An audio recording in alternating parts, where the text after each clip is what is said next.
ये आज हिंदी के चैप्टर 1 के कुछ ऑब्जेक्टिव प्रश्न जो बहुत ही महत्वपूर्ण है इसके बारे में डिस्कस करते हैं। चलिए, क्वेश्चन नंबर 1, बालकृष्ण भट्ट की रचना बातचीत क्या है? तो बालकृष्ण भट्ट की रचना बातचीत क्या है? तो एक ललित निबंध है। आंसर डी सही होगा, एक का डी। चलिए दूसरा नंबर देखते हैं।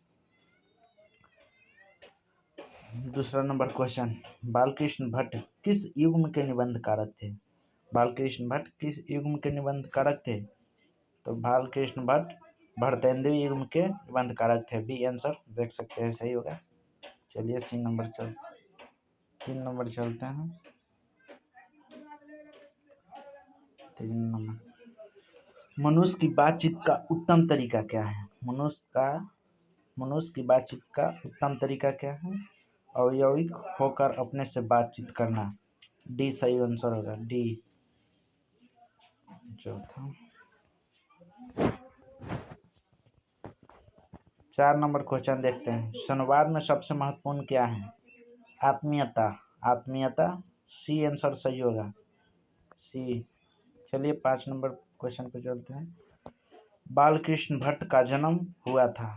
बालकृष्ण भट्ट का जन्म कब हुआ था? 23 जून 1844 को हुआ था। 23 जून 1844। बी आंसर सही होगा, इसका बी आंसर सही होगा। 6ठा नंबर चलते हैं। स्वनियोगिता स्वयंवर है। स्वनियोगिता स्वयंवर किसकी रचना है? तो किसकी रचना है? श्रीनिवास दास की। किसकी रचना है? श्रीनिवास दास की। सी आंसर सही होगा।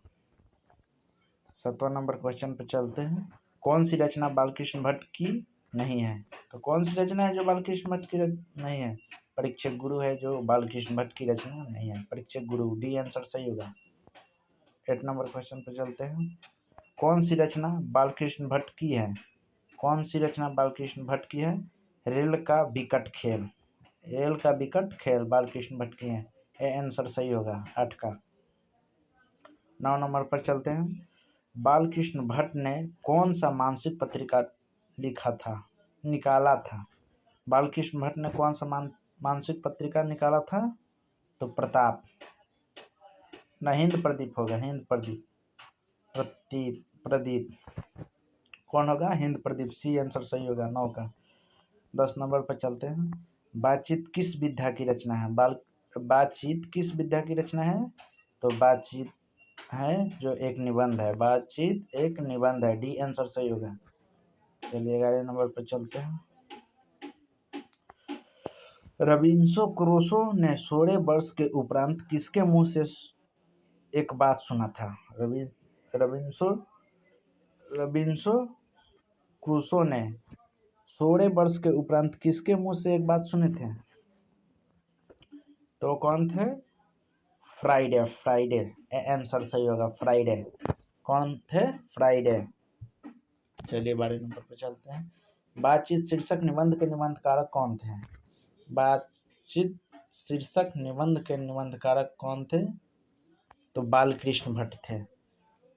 कौन थे? बालकृष्ण भट्ट। 12 का डी सही आंसर होगा। चलिए आगे चलते हैं। बातचीत के माध्यम से बालकृष्ण भट्ट क्या बतलाना चाहते थे? बातचीत के माध्यम से बालकृष्ण भट्ट क्या बतलाना चाहते थे? बातचीत की शैली। क्या बतलाना चाहते थे? बातचीत की शैली। ए आंसर सही होगा। चलिए आगे चलते हैं। भट्ट जी को किसने अंग्रेजी साहित्य के एडिशन और स्टील की श्रेणी में रखा था? किसने रखा था? रामचंद्र शुक्ल ने रखा था। किसने? रामचंद्र शुक्ल। सी आंसर सही होगा। चलिए आगे चलते हैं। अगला क्वेश्चन, बालकृष्ण भट्ट का निवास स्थान कहाँ है? बालकृष्ण भट्ट का निवास स्थान कहाँ है? इलाहाबाद, उत्तर प्रदेश। कहाँ है? इलाहाबाद, उत्तर प्रदेश। बी आंसर सही होगा। आगे देखते हैं अगला क्वेश्चन, बालकृष्ण भट्ट ने किस पत्रिका का संपादन किया था? बालकृष्ण भट्ट ने किस पत्रिका का संपादन किया था? तो ए हिंद प्रदीप का। किस पत्रिका का? हिंद प्रदीप का। सी आंसर सही होगा। चलिए आगे देखते हैं।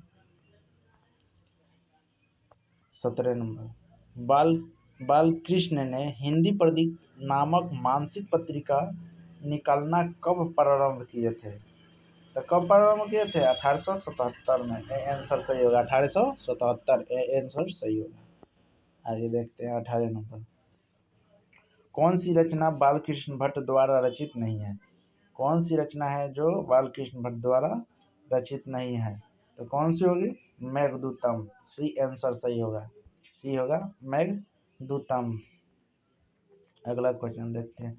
कौन सा उपन्यास बालकृष्ण भट्ट द्वारा रचित है? कौन सा उपन्यास है जो बालकृष्ण भट्ट द्वारा रचित है? देखिए बताइए। 100 अजान एक सुजान। सी आंसर सही होगा। क्या होगा? 100 अजान एक सुजान। देखते हैं अगला क्वेश्चन। नाटक के प्रारंभ में होने वाला मंगल पाठ को क्या कहा जाता है? नाटक के प्रारंभ में होने वाले मंगल पाठ को नंदी पाठ कहते हैं। बी आंसर सही होगा। चलिए आगे देखते हैं। रबिन्सो क्रूसो को कब तक मनुष्य का मुंह देखने को नहीं मिला था? कब तक? 16 वर्ष तक मनुष्य के मुंह नहीं देखे थे रबिन्सो क्रूसो ने। चलिए 22 नंबर। बोलने से ही मनुष्य की रूप की साक्षात्कार हो सकता है।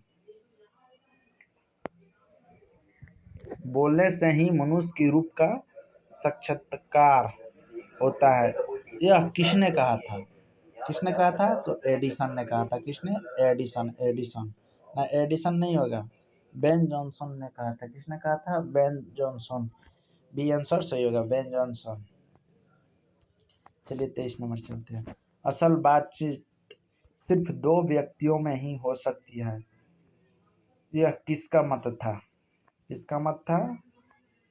तो किसका मत था ये? देखते हैं। एडिसन का। किसका? एडिसन के अनुसार असल बातचीत सिर्फ 2 व्यक्तियों में ही हो सकती है। बी आंसर सही होगा। चलिए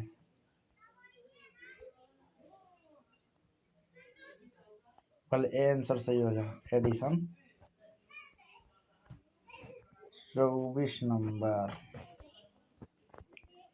एडिसन के अनुसार असल बातचीत कितने लोगों के बीच हो सकती है?